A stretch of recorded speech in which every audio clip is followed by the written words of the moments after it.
دروژه افاگره جنجام بردوان فروکین ترکیه بونا ورز و باغین حولاتین گنده کانی مازه بردوامه. حولاتین گنده نفریجی دی بیجن. اگر آگر حوصای بردوام بیت اوه پرانی رز و باغان دهن سوتن.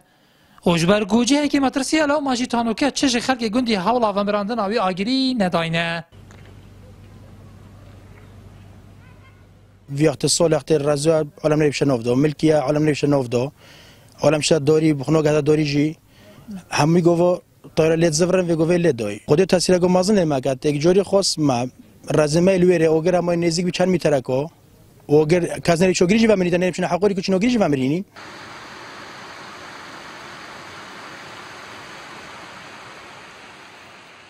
اوه کارتکرنا کو اکثر یا مازن سر باغ و بیستانا کیرن هنی اوه نزدیکی 5 متر که 100 متر رزمه بخویر وری نزدیک اب گیته و هر رزه دید گلک خلق گندی کارتکرنا لکی و نزدیک آگر بر بیتش اگر اف بردمان هر یا بردامی دی بیت اگر هنده کو ضرر و زیانه کو اگجار مازن گیته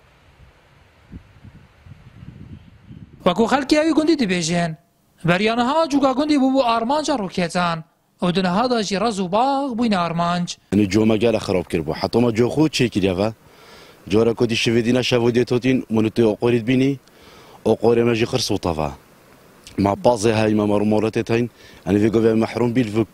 بازی عملشین بین آقوری خو ویگو به هم خونشین ویگو بچناف ملکی خو یعنی کذا خیب کن ویگو گوش کل آقوری عملشین چینا گوش کل عملشین چینا بری خو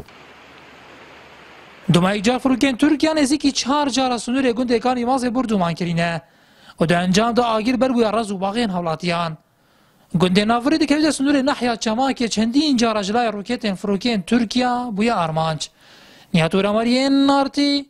نحیا چما که